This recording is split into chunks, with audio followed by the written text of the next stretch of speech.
to Color Me Happy podcast. My name is Brandy Hofer, your host. Thank you so much for your time and being here with me. I sure do appreciate it, as always.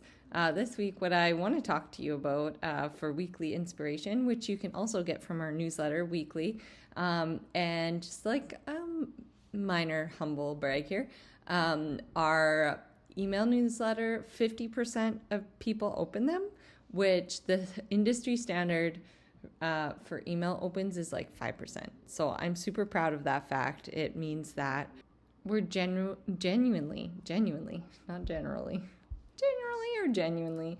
helping people along with their day. And that's originally why I wrote a book. I needed a book I wrote a book that I needed to read at the time. Like, things felt heavy and hard. And so I really dove in so hard to self-help. And then it just poured out of me. So I put a little of that weekly inspiration into the newsletter. And of course, this podcast is here to inform and uplift. And there's no greater journey you can take in this life than teaching and helping others. It's really a magical thing if you can add that into your life somehow. Okay, so today we're actually going to talk about and we have on the podcast Maverick Hann. He's a local firefighter and motivational speaker, and he works for LRHF, our Lloydminster Region Health Foundation, and he's done so many things in the community. And he actually opens up and deeply shares about his struggles, which he says, and he says in this podcast, the only way. What does he say? He says the only way is through. And I think that's what he said. You'll find out. I can't remember everything. I can't quote everyone all the time and remember all the conversations, but the only way is through. And it's true sometimes. The only person who can help you is you when you're going through something. The only person who can dig yourself out is you. Of course, you have to ask for help when you can, but it's you decide, right? And we really talk about how caring for yourself, and they always say, oh my gosh, there's this, if you like Schitt's Creek, which a lot of people do, there's a meme with Moira Rose, and she talks about, if I've learned anything, David, about air safety, is that you always put your own mask on first. I just love her. Anyway, it's true though. If you're not taking care of yourself, if you're not looking after your own needs, you cannot take care of others properly. It's not wholehearted, and it's halfway, and it's a sign of struggle. So, we all know that everyone goes through things. Everyone is going through things, and you have to practice empathy and love and care for everyone else. But you always have to know that everyone is struggling in some way, and the only way is through. But the only way to do this, and we give you some tools in the weekly inspiration, is to be more present. Also my book, by the way. Make more time for friends and loved ones. Do more outdoor activities. Do more activities that feed your soul and bring you joy. Have more grace for yourself and others. Be a better listener. Be smarter by reading. There is so much value in podcasts or audiobooks or reading. If you're always working on you and your knowledge, you're going to live a fulfilled life. If you're open to learning and changing and evolving. The rest of our tips are in our weekly inspiration newsletter. You can get them there this weekend. And enjoy this conversation with Maverick. So he came on to LRHF after this project, kind of our 3,000 square foot mural project is going now. We're smudging the wall in 32 minutes. 32 minutes. So I really have to go. But I hope you enjoy this long weekend. Yeah, speaking of. But Maverick, I've gotten to know him better, and you'll love this podcast. And we have some extraordinary people in our community. And it's pretty cool what you can do when you don't try to do everything alone, and when you work together as a community. And when you are your best self, when you get to that best self, I mean, we're always working on ourselves, but when you start thriving, and this is what I'm talking about, this is what I've been trying to say for the last, let's see, 5 minutes, but I've been struggling to. All those little building blocks of the foundation, if your foundation is not strong, it's not going to hold the rest up. Okay? So you have to work on your foundation, and every day with tiny little building blocks are you going to build on it. You're not going to haul your ass overnight, and whatever you're, if it's, you know, if you think about like being healthy and being your best self and feeling good when you move, like that's not going to happen overnight. That's going to be 15 minutes of walking every day. That's going to be not eating past 8 o'clock. Like it's the little things, right? That, and not just the little things, but the little things that work for you consistently over time. So they all add up, and it's like all come full circle. And when you get those things in order, then you can thrive and be your best self and best person. And that's our tip for the day. And our, yeah, buddy. Oh, what's going on? Okay, I will talk to you all soon. Thanks for being here. And have an amazing long weekend. That's crazy. And that's when you had originally, reached out to me and you're like, I'd love to come on and talk too. And that was such a good episode with Mike. I love all my podcasts because I do this like newsletter and I try to reflect on what we talked about and try to inspire people with like a focal point.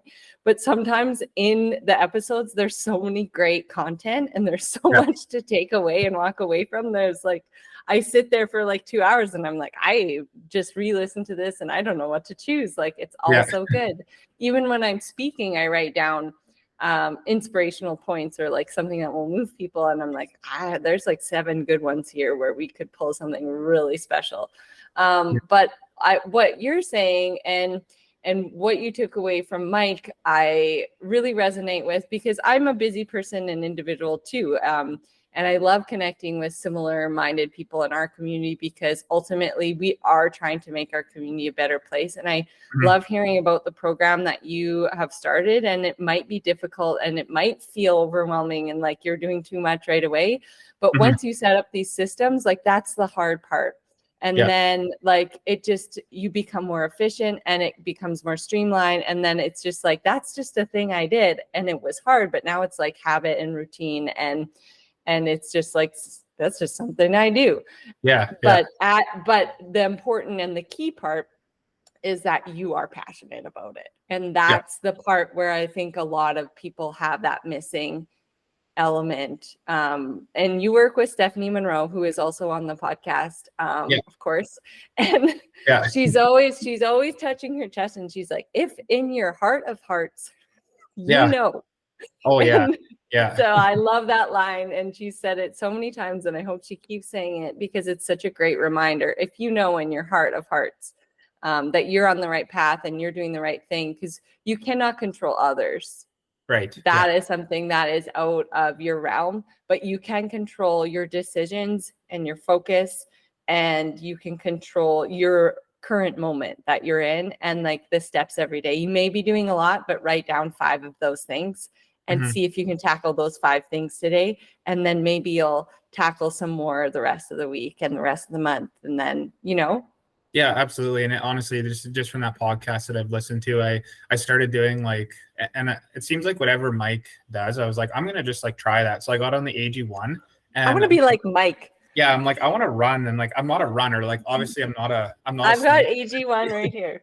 And I started like, I remember Stephanie was talking about it. I'm like, oh, it's not that big of a deal. Like, I don't want it. And I was like, what can that green juice do for me? And then I finally actually started taking it. And I feel like, I don't know if it's in my head, because then I started doing that. And then I started maybe exercising a little more, cutting out a little sugars and like just the little things. But it's all like, and I actually listened to lots of podcasts. And one of my favorite ones I ever listened to is Dan Murphy. He's an ex NHL player. And his podcast is called Don't Change Much. So he did this interview, and I don't know if you ever heard of him or know Kevin Bieksa, but I'm obviously a big hockey fan, and I know Carly is too. Like, we've talked about stuff because I play hockey with your husband at lunch, like whenever I can go out. And You're one of the lucky. You're yeah, one of the lucky ones. so Yeah. fortunate to be able to play hockey with him, but I'll never tell him that. So Well, and for the fact that you guys all get to sneak that in on lunch breaks is like yeah, pretty cool. Like just living your best life. yeah, and I don't do it because I'm not a super awesome hockey player by any means. I just like to get exercise, and I go out and have fun. And I mean, where else can you exercise that hard for an hour with a bunch of other Oh my guys? gosh. It's nuts. Like I think his recorded workouts for that, he burns like 1,200 calories in one hockey session. Yeah, And like that's his passion. His yeah, passion is for hockey, not mine. But yeah, I support him in his passion. I yeah, have not heard of those, but I will be telling him that he should look into that. yeah. But it's also like another great group of individuals in our community who are working together and they get to have fun together, right?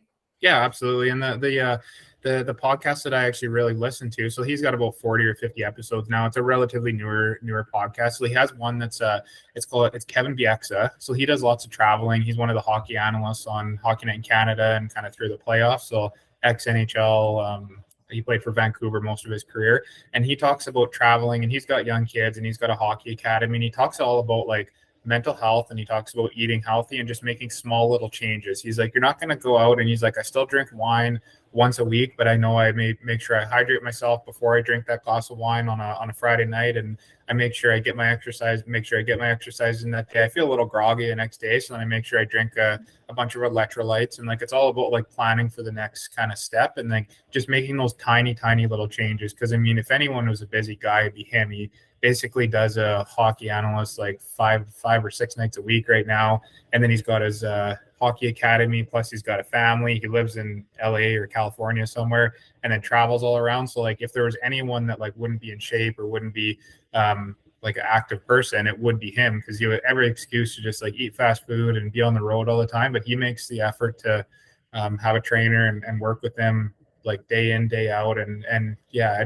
I took a lot out of that. I was like, just change like a little thing once a day. Like maybe if you want to, like, I'm a big Diet Pepsi drinker. I love Diet Pepsi, and I don't know why. It's always been my thing. So I tried cutting it out completely, and I kind of did like I relapsed on it, and I'm like, no, I need to drink. Relapsed on Diet Pepsi. Yeah. I like, it's not it's not like I'm doing anything really bad, but I was like, no, you're not supposed to drink a ton of Diet Pop. But I was like, okay, and then now I'm down to like drinking like 2 or 3 a week. And I'm like, okay, that's like a better, that's great. Yeah, that's a better way. I'm still enjoying. And then when I go to have one, I know I'm going to enjoy it. I'm like, I switched to Zevia, and I switched to like bubblies, and I drink tons of water too, obviously. But I just like to have a little treat once in a while. And that's kind of my, like, a Diet Pop that's a pretty good treat, I think. So yeah.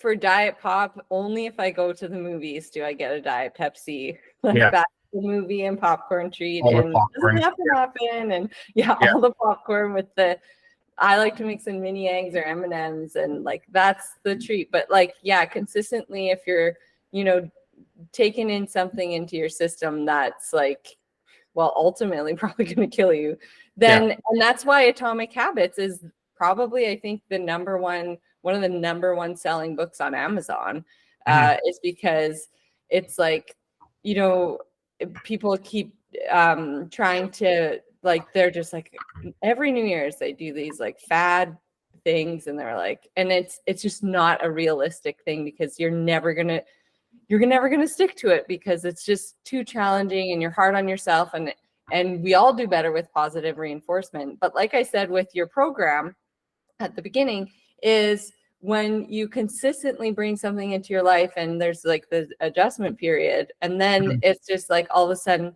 running every morning is just something I do. It's not that I don't think about it. I just put on my shoes and I put on my stuff and I just go do it. And then while I'm doing it, I remember why. It's like, that's my meditation. That's my focus. And that's how I am like a complete badass the rest of the day. And that's like 10, 15 minutes. I wrote a book with 15 minutes a day. Like, it is crazy how these little adjustments can actually lead to something so much like larger. I'm so proud of you for making those small adjustments, and like being aware. Like, I can tell people all day, and I can tell people in my own book all day what to do, but you have to make the decision for yourself. And actually my dad's struggling right now because he wasn't an alcoholic, but he liked beer and he consistently drank beer socially, homemade that he made. So, and now it's like, without sharing too much information, because that's his story, but like he is suffering from it and he's trying, he's trying to bounce back, and it's a huge struggle, and it's scary once you get into your 60s, 70s and stuff like that. So you don't want it to be too late. We're kind of at the age where we need that good energy for all day. We got to take care of our families. We got to be active in the community. We got to show up as our best selves. So I want to talk to you, I guess why we sat down after 20 minutes of chatting, because I love to chat.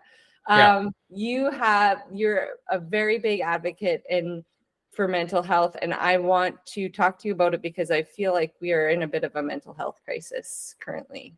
Yeah, I totally agree. And it all kind of I believe everything. Like I actually did a presentation on my mental health, and it's called "The Only Way Out Is Through." So I kind of felt that was a good theme for kind of what I went through. And I always believe like you kind of got to go through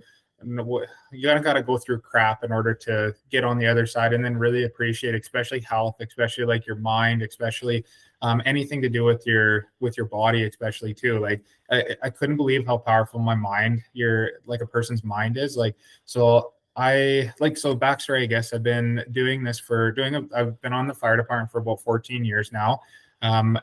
13 years in, we had a very traumatic incident that happened. So when I started out, I was 17. Mental health was never talked about. Like it was kind of an old boys club. Like people would just kind of like, I remember we had some bad calls and some deaths within the fire calls aspect of it. And I remember they're just like, oh, you'll be fine, you'll be good, and like don't worry about it. And that was like a very common thing to see for a lot of time too. Like it wasn't just like for the first year, it was basically the first 10 years. And I really kind of believe just within the last couple of years we're getting better for sure, but there's still a long way to go with it. So I was all volunteering for the first I guess it was kind of like that first 5 or 6 years. We were strictly volunteering, and we would go to every single call there was. Doesn't matter what it is. We all 40 members or 35, 40, whatever we had at the time, we went to everything. Then I kind of moved into a full or a part-time role. So I was kind of a part-time captain. We did a lot of we had a bit of a schedule where we were on call and we had to respond when we were on call for that weekend. And it was a little bit different, but we still went to lots of calls, but maybe a little bit less. And then in 2019, I went full time. So I'm on a schedule now. My schedule is like wicked. Like it's 1 day on, 1 day off, 1 day on, 5 days off. So we work 24-hour shifts, it seems intense off the start, but again, your body kind of gets used to it. It's still hard on my kids, honestly, like doing the 2 days when I'm gone 2 nights a week. It's still like, sorry, a second. This is what I'm talking about. He forgets. It's okay, but all right. On this train. Hello? Oh yeah. Okay, so keep going. Okay, so I started in full time when I was 2019. I started a full time position. So then I went more.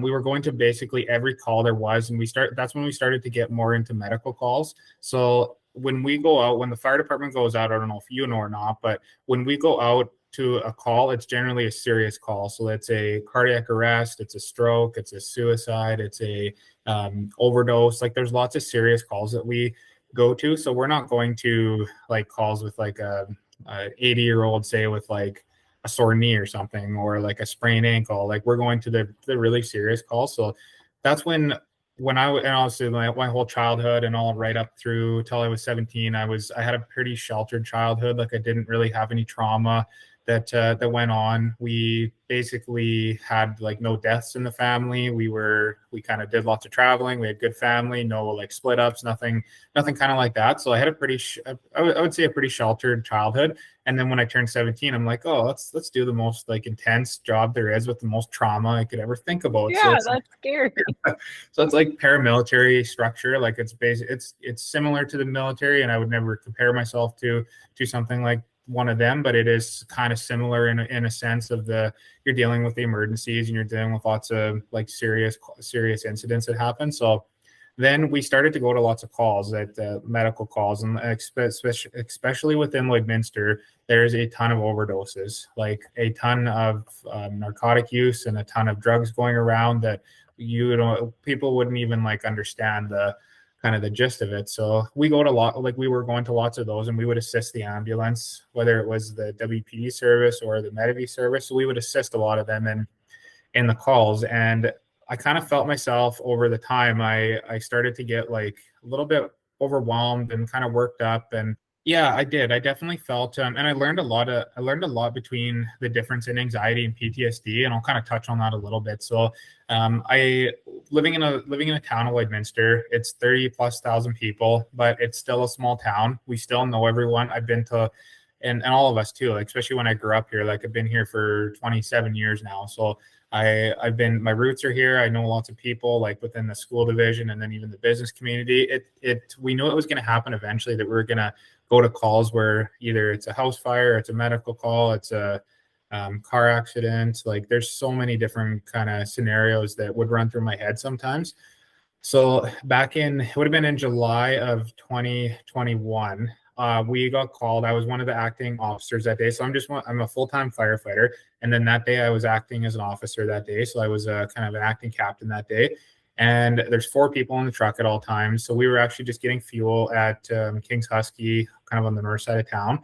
And we get a call of a 29-year-old unconscious, not breathing, cardiac arrest call.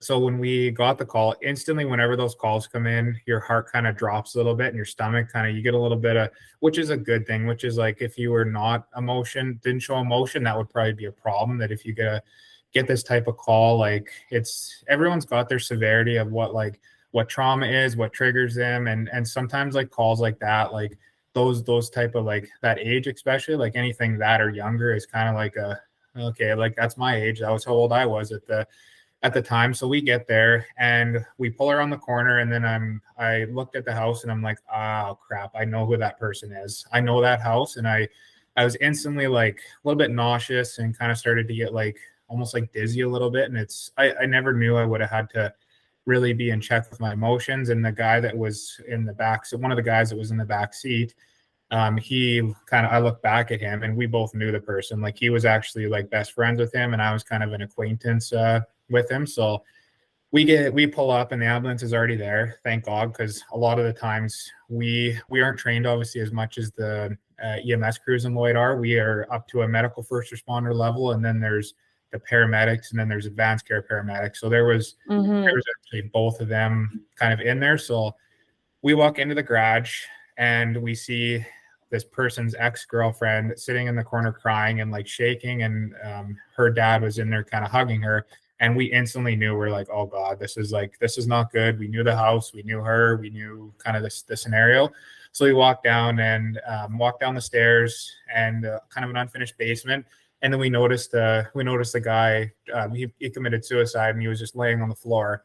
And so I when I first started talking about it, I used to explain kind of what happened, but I've kind of had some mentors over the course of a little while that are saying like kind of not to say kind of exactly how the mechanism was or whatnot it was. So anyway, he was just kind of laying on the floor, and then we started doing CPR. One of the guys that was there, like one of my friends that was kind of best friends with him, he looked at me and he's like, I can't do this. I can't do it. And I'm like, oh God, I'm the one that's supposed to be in charge this day. Like it's tough because we still had a job to do. So we still had obviously we're in the fire service. So we still have to do that. We still have to be professional, and we still owe it to the families and the friends of the person to try and to do, because we kind of knew like there was a point where we knew that he wasn't coming back, like the color of his face. And so we kind of knew, but we have to do like almost 45 minutes roughly ish of CPR just until they can call the doctor and then announce the person kind of on scene they can do it. So we kind of alternated doing CPR on this guy. The other guy that I was with, his dad actually committed suicide a year before. So I was like, oh man, this was just like a whole recipe for disaster. And the one other guy, so the 4 of us, the one other guy was like, seemed to be like okay with it. Like you're never really okay, I should say, but he was the one that was kind of most like not affected as much as the rest of us. So He ended up like succumbing to his injuries, and he did die right there. So then we kind of went back up. We sat on the back of our truck for 45 minutes or so and just sat there. There was a couple of the guys were kind of crying on the back of the truck, and we just sat there for like 40 or 45 minutes, and we're like, we gotta get back into service because we're still the truck that's like responsible for for protecting the community. So we still have like a job to do, and that's one of the toughest things is we didn't get the time to recoup and to like all I wanted to do was just go for a walk. And like whenever I get like calls like this, and we're better now as we can like at least get a little bit of time off for like an hour or so. So whether we go hug our kids, whether we go work out, go for a coffee, go for a drive, whatever we have to do, the culture is getting a little bit better that way, and we're starting to go down that road. But during the time, we had to get right back into service. We got more calls throughout the night, so we didn't get the time to kind of decompress after that. So that was probably one of the tougher things is we didn't deal with it. And I knew right away, I'm like, I'm going to be struggling after this. Mm-hmm. The other guy went off for, I think it was about a month to 6 weeks after. He actually went off on like PTSD leave and like medical leave on kind of trauma, critical incident stress leave. Like there's a bunch of different terms that we kind of use. And that was the one that he went off on. So he went off for a while. And during this time, so this would have been July, this happened. My wife was like 7 months pregnant at the time. And I started about a month after, I started to feel like I was getting like really impatient with people. I kept having like flashbacks of the call. I would like certain like things within the community would trigger me. I would go by the house because I had to drive by the house many times. Like it's on my way to work and kind of it's on a main road. So I would like drive by and I would instantly like start like kind of getting like dizzy and like brain fog. And then my wife was also pregnant. She was sick at the time. So I was like, well, I don't want to bother her. I was like, I just want to like leave it alone. Like I'll be fine. And then we had our second daughter in October.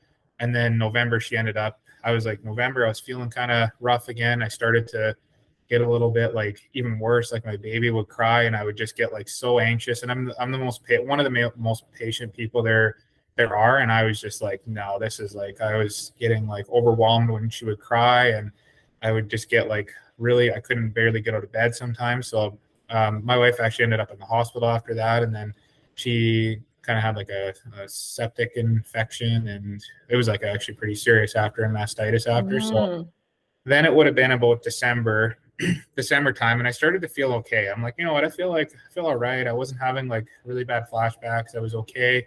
And then kind of a couple months more went on, and it would have been in March. I started to feel kind of the same way again. The patterns kind of kept coming, and I noticed I would get very impatient. I wasn't sleeping. I would wait until people would go to bed, and I was starting to drink again, and I would like drink like 16 beer a day and not even feel anything, and I would kind of hide stuff from my wife, and so I knew stuff was kind of going on the wrong direction. And then we went on with the fire department, went on not a podcast, but the guy from Clint Malarchuk is his name. He does Wounded Warriors podcast. Again, he's an ex NHL guy that I kind of related to a lot. He tried to take his own life as well, and wasn't successful doing it. Now he's kind of a motivational mental health speaker. So we went to this thing at the Vig Juba. I don't know if you went to it or not, but we went to this kind of presentation that he did, and he looked around the room and he was talking about like anxiety, PTSD, all this kind of things. And he's like, I guarantee someone in this room is struggling. And I'm like, oh my God. I felt like he was looking like right through me, like right at my eyes. His like eyes were like piercing like through me. And I'm like, I wonder if he's talking about me.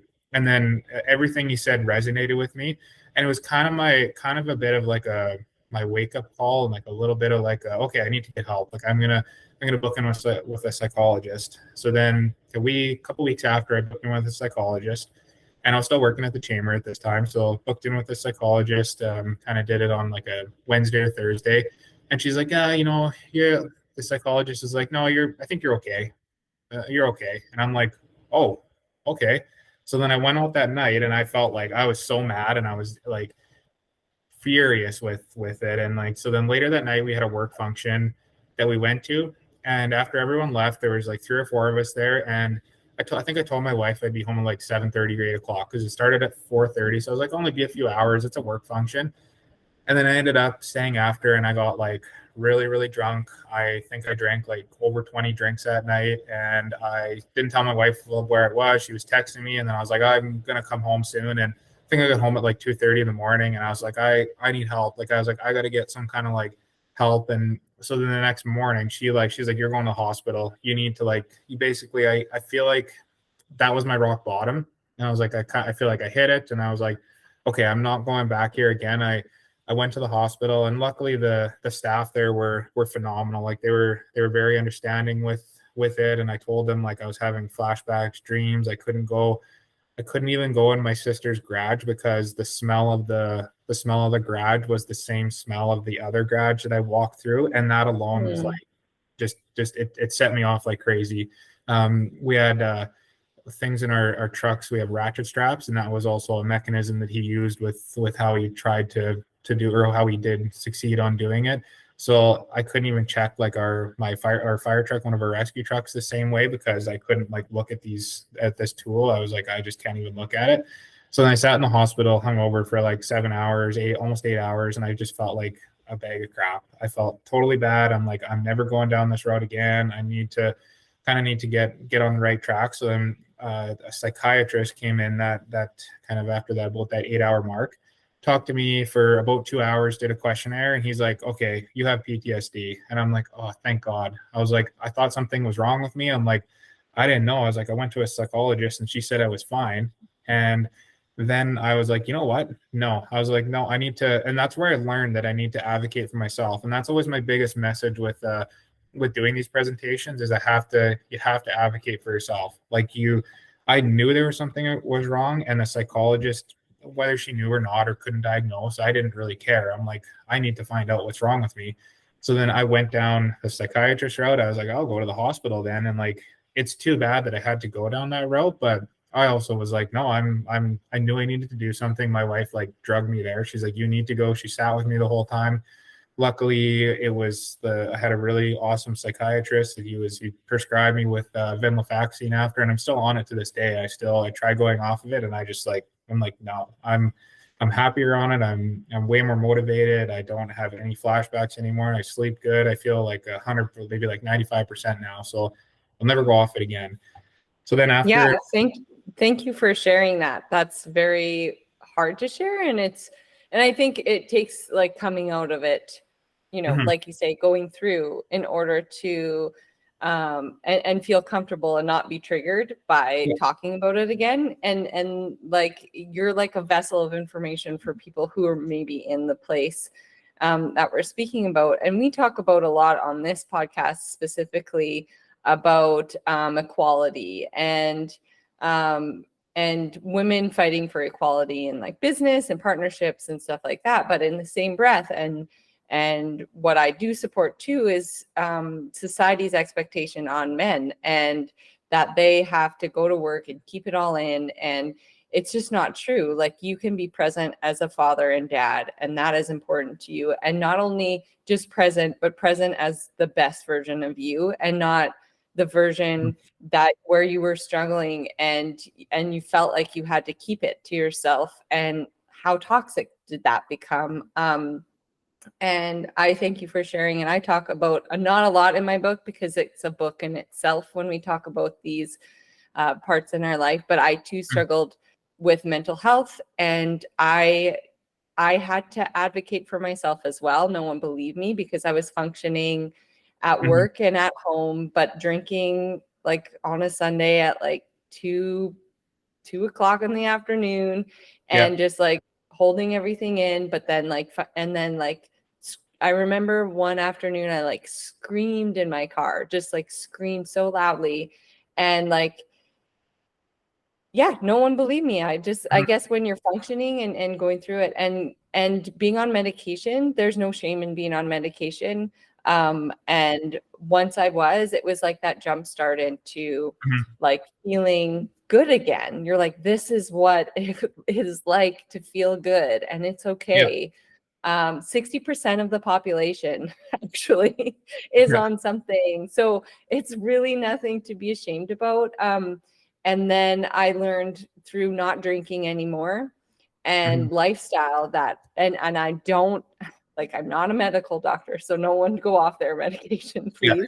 But I was able to go off, and I couldn't be on the medication having children. So I actually, like, when you make the decision to have children, had to go off what I was prescribed. But after lots of years of working really hard, that I was able to, but now I know the checkpoints. Like, I know, what to look for if ever, I'm feeling that same way again. But also, it was a big change of environment. So that was the hugest one. Was my environment was affecting, who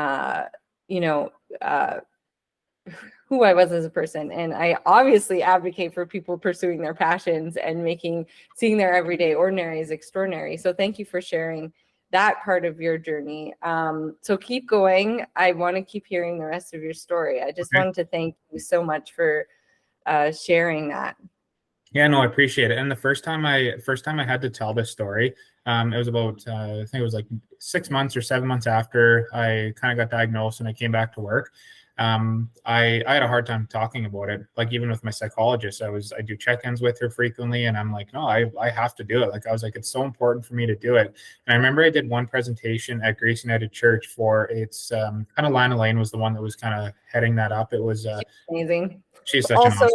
Also on the podcast. Yes, I haven't listened to hers yet, but she was like on the list of mine to listen to, because she's kind of like a really close family friend of ours too. So anyway, I love her. Yeah, she's such an awesome community-minded person as well. So we ended up doing this presentation, and there's about 20 or 25 seniors in each group. I think there was 100 total, and there was 4 people that shared their stories, broken up into 4 separate groups. So I remember I talked about my story after, and I basically said the exact same thing that my story that I did down coming out of PTSD. And there was an 85-year-old guy that it was in between 65 and 90, I think, for the age group in there. And I was like, okay, my first kick at the cat is doing a seniors group. I was like, this is either going to go really good or really bad.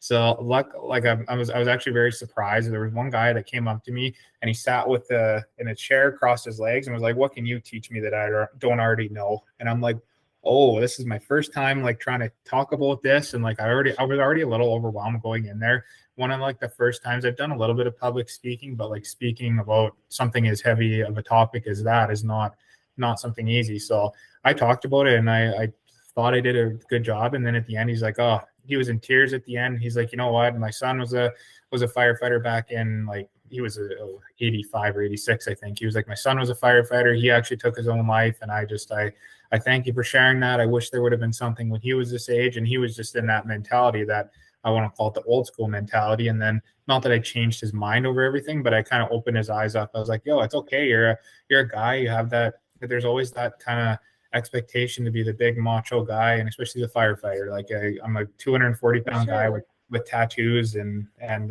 I work out, and I used to ride a Harley, so I always thought I kind of had that like a little bit of a badass image. And then I was like, now I'm talking about my feelings. Now I'm talking about like, oh, I like to talk to psychologists, and I like to meditate, and I like to do yoga. And like, if it was honestly the weirdest thing ever when I started talking about it. But now I'm like, you know what? It's so important to do it. So I kind of changed. I feel like if I just change one, and that was always my goal when I do the presentations, I was like, even if I can change one person or get to one person, then my job was done. And I don't do it for any other reason. I don't mind talking about it now. It's a lot easier for me to talk about it. So I actually went to my employer after I went to the hospital, went to my employer. I actually was off. I got put on kind of stress leave or medical leave for 3 months.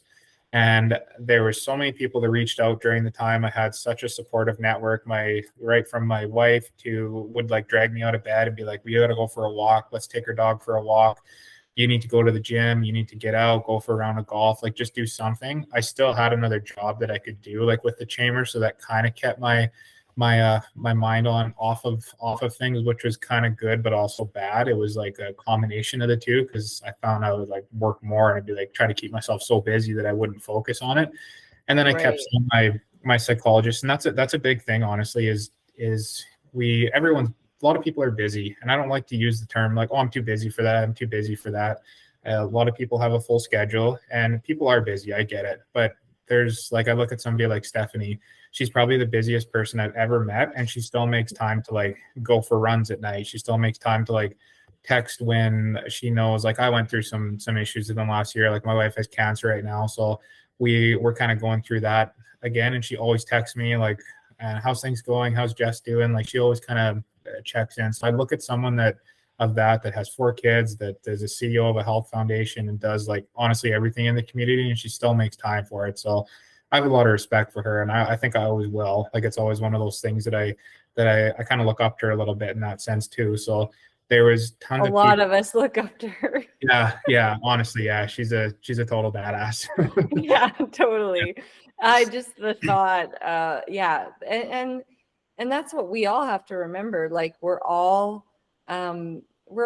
people moving through this world. And I talked about it a little bit with Kurt Price, and I know Kurt talked about it with Stephanie on one of their run walks at the track. And then Stephanie called me after, and she's like, Kurt just told me something that you said live, because I went on and talked about my book. And I love talking to him. He's so great. And except for he always asks me questions because I'm very honest. And so I'll just tell what's on my mind. And he takes advantage of that a little bit, I think. Yeah. In terms of entertainment. So, but I said, and I know this sounds like maybe like a non-caring thing, but nobody cares.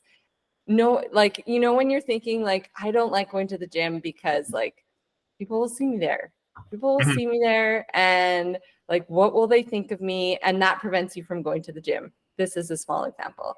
But you have to remember, and I talked about Schitt's Creek because I love Schitt's Creek in this chapter in my book, but nobody actually cares. Everyone's in their own thing. Everyone's got like a million things going on. You can be empathetic to others and know that they are going through something absolutely major, and they actually don't give a shit. Like, there's friends that care, and that's great, but like, they also have their own lives going on, and we all have to be conscious of that. So in saying that, like, you have to show up, advocate for yourself, be the best person and version of yourself that you can be, and inspire people through example. And Steph does that. She inspires people through example, and our community is doing really well because we have this wonderful individual who is, well, you know, I gave that speech at the surprise speech, which public speaking, it's obviously nerve-wracking, and I'm not the greatest at it, but I'm all right, okay, because the words are important. And like, I think what she does has to be acknowledged. And I was so nervous, and I ran off stage, and I like was hugging and kissing Stephanie, and I was like, oh my gosh. Like, but that's not what it was about. It was about Stephanie, and don't worry. And then I was like, oh, I wish I could have gone with bullet points instead of using my thing. And you know, we get better every time we do something. So whatever. But I went off, and Tammy, who's a nurse, Tammy Koppel, who lives across the street, was at our table, and she's like, everyone stood up and clapped. Like, they gave you and Steph a standing ovation. And I was like, what? I didn't even notice. Like, because I was so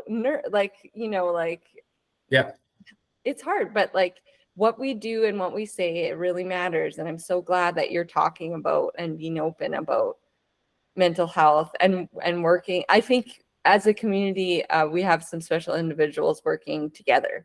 Yeah, absolutely. Yeah. And that's the whole reason why I do this all. I don't do it really I do it for myself too, because I actually enjoy it. I enjoy talking about it. Like, not about, obviously it's a heavy topic to talk about, but after I kind of came out after those 3 months, and I did I was weekly sessions with my psychologist. I did tons of EMDR. It was one of the most beneficial things I've ever done. So it's eyes movement, desensitization, reprocessing. So it's such an important thing. Like, there's certain, it's a trauma response, kind of category in there. There's 3 separate ones. EMDR worked for me.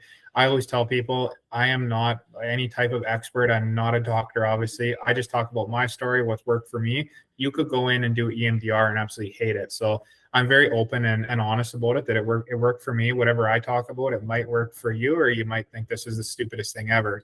So I liked it. And after I came out of the came out on the other side, is what I like to say. I hit my rock bottom. I went through crap. I couldn't get out of bed some mornings. I feel like I was depressed. I wasn't really anxious. I didn't have anxiety, because anxiety is always like, you're wondering what's going to happen in the future. You can't stop thinking about like, oh, what are my kids going to do? Like, what if they don't do good in hockey? What if they don't have good grades? What if, like, and then for yourself too, like, oh, I wonder if I'm going to get like hit by a car when I go driving today. Like little things, like little things, but things like that. And I had obviously the PTSD side, where I kept replaying the image of the serious call that I went to. And I don't know if it was just that call that triggered it, or that the incident was, or if it was the hundreds of calls that I've went on in the previous years, and it all piled up, and it was just like, it just needed one kind of tip of the iceberg. And then I went to that suicide call, and I was like, yeah, that's it. That put me over the edge, and the severity of the call. Yeah. I think it could be a mixture of both. So I was never, after I came out of this, I was never a social media person. I didn't go on Instagram or Facebook or Twitter or TikTok, or really a whole lot. So I obviously have it all, but I never posted much. I just kind of was a creeper, and I'd follow people along. And I remember I posted a post on Instagram and Facebook, and it was basically stating, after 13 years of being in the fire service, I never thought I'd have a mental illness. And then I basically talked about what I do to get better. Thanked everyone for the ongoing support, talking about resiliency. I told them I have to take medication. I like to exercise. I don't need to go to the gym and bench press 400 pounds and squat crazy and do something absolutely nuts. But I need to progressively get better. That's my biggest thing, is I like to focus on like getting a little bit better each time I go there. And the last point is, I like to talk about stuff. And I know it's important to talk about when you have just a shitty day. When there's a bad day and you have a bad call, I like to talk about it, or I need to talk about it. So we had a really bad infant call. Like, it was an 8-week-old unresponsive. And that was my first one that I and it made me like, just like instantly get like, we were like a block away. It was a super traumatic call. We handled it okay. I knew after, I was like, okay, this is a really tough one. It was my first time like basically losing a baby. And I was like, oh my God, this is like, I thought I was going to go down another bad path. So what I did is, like, the day after, I called my psychologist. I was like, hey, I want to come talk to you. I actually feel okay, but I want to do EMDR. And she's like, okay. So I went in there and I talked about the call. I talked about in EMDR, we talk about like, it's right from the minute you get off the truck, or when the call comes in, till the minute you get off and they pronounce, and then you're at the station. So you basically go through everything. You talk about your feelings through it. Like, how did you feel when you walked in there? How did you feel when the EMS came? How did you feel when you're at the hospital? Like little things like that. And honestly, it helped so much that the first time I did EMDR, when I was talking about the suicide call, I was sitting there shaking. I couldn't talk. I was like not making any sense. My psychologist actually told me, she's like, we need to stop. Like, you can't keep going. You're going to like pass out. And the second time not second time, but the time where I requested to do it, and I had with the baby incident, I was talking about it calmly, clearly. I was okay. I said things like, we did everything that our training gave us to make sure that baby had the best outcome, or the best chance of survivability. We did everything we could. So I'm at peace with that. And she's like, oh my God, you've grown so much, like in the last year or so. And I've even been on Kirk Price's podcast too. And myself and Javen Leslie, we did that. He did the Buzz the Bobcats. And he did that, and we went on a kind of like a mental. Yeah, I really enjoyed it. And he did such a, like, for being an 18-year-old kid, he did such a good job with it. And he kind of hit that like hockey age, like teenager up to mid early 20s kind of thing, where he's talking about anxiety and kind of his struggles. And then I talked about the PTSD side. So I feel we hit a lot of people and definitely made an impact on some people. And one of the coolest things is I went on Wounded Warriors podcast with Clint Malarchuk.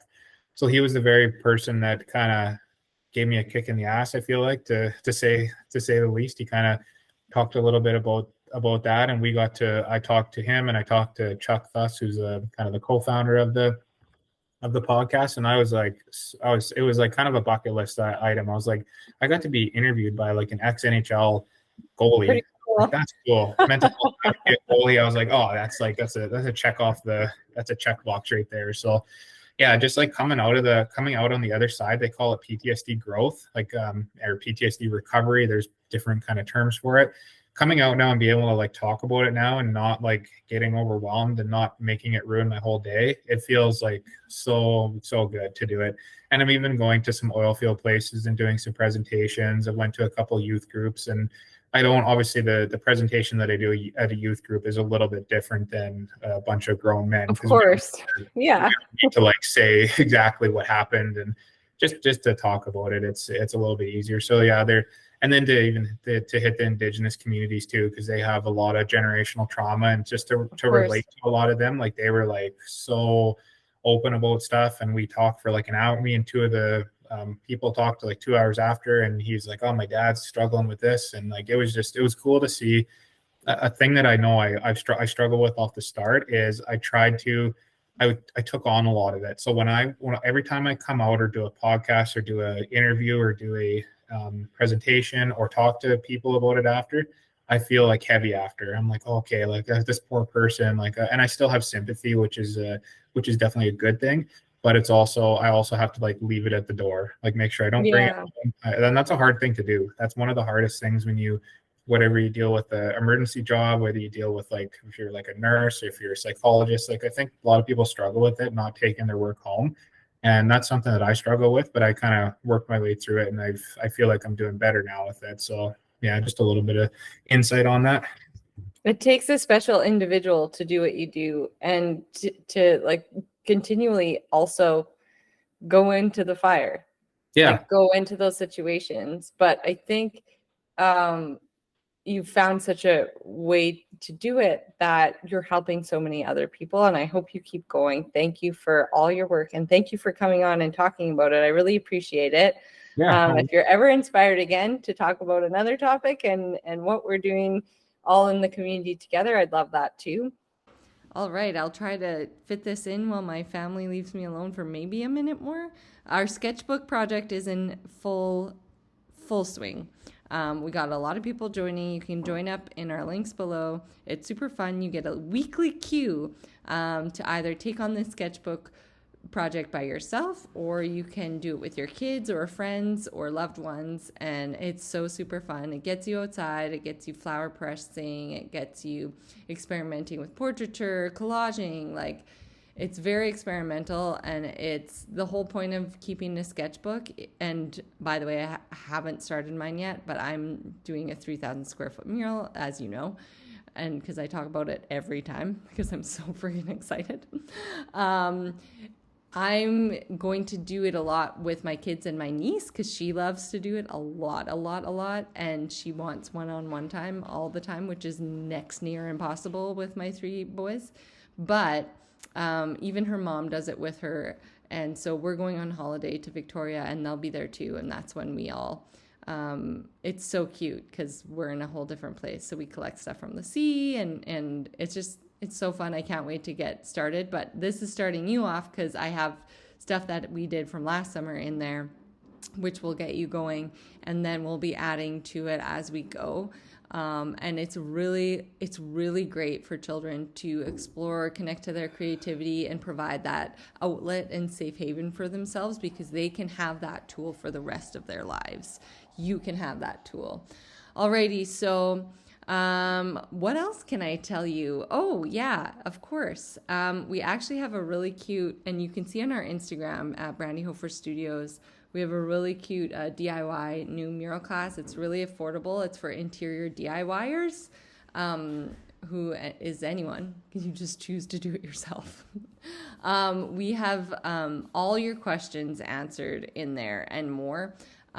We have our do's and don'ts free tips in the links below. So, well, I'm not going to give you them. You can go get them. But like, there's some major do's and don'ts when it comes to murals, and I've been an artist for over 15 years professionally, and it's just like there's some things that you want to show up to your project with that you don't want to miss, take it from us, because we want to set you up with the best possible tools and materials, etc. Check that out. It's only $59. Very affordable. Very fun. You can do like kids' rooms, you can do bathrooms, you can do your office space, you can have a new background for your Zoom meetings. Just start a Pinterest board, get going, do some sketches. Yeah, we can't wait to see what you come up with. And of course, we couldn't do all this amazing stuff without our sponsors. We have Nouveau Laser and Aesthetic Centers who make you feel good in your own skin. We have Oasis Hot Yoga and Spin Studio, which make you feel good in your mind and your heart and your soul. And we have, my sponsors are something special. We have BioClean Disaster Services. They're so great. I'm going to take all our hockey equipment from this winter. Actually, my husband is, I'm not going to lie. He's in charge of the hockey stuff. So he's going to take it over there and they're going to wash it up for us, because it's super next level gross and I'm not putting it in my washing machine.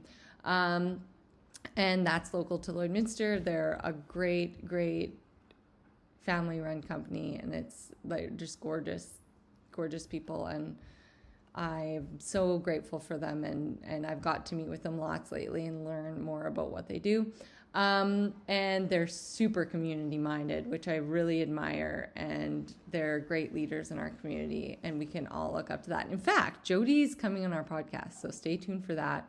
And he talks about how he went from like succeeding but not like thriving in life, and what that looked like and what his values were and what needed to shift from 2018 to what they're doing today.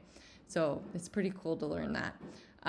And we have Red Bicycle Communications, another amazing business in this community who uplifts, gives back, and does great things. So thank you for being here. I appreciate your time, and we will chat soon, my friends. If you're looking for some time for yourself to relax, release, and unwind, Oasis has the perfect space for you. They offer yoga and spin classes of all levels. Whether you are a beginner or advanced student, Oasis thrives on accommodating all aspects of the practice. Let their serene environment and gracious staff help you in your journey of peace, healing, and strength. Sign up online at www.oasishotyogastudio.com or by downloading the Oasis Hot Yoga Studio app. Feel like yourself. You deserve it.